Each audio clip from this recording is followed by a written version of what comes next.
Hello. Today I will explain step by step how you can create a shared calendar on the Google Calendar.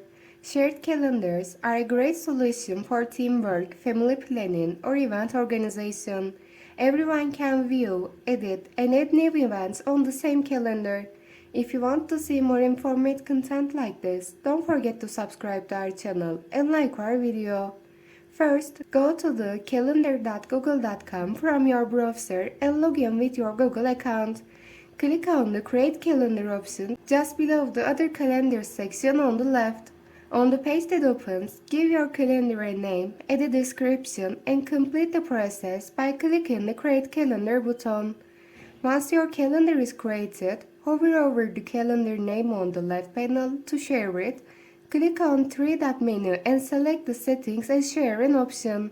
Here, you can share your calendar with specific people or make it public. To add people, enter the email addresses and specify their level of authority, view only, edit, or event management. Once you have completed all these steps, your shared Google Calendar is ready to go. People you can add can see it instantly and create or edit events based on the permissions you set.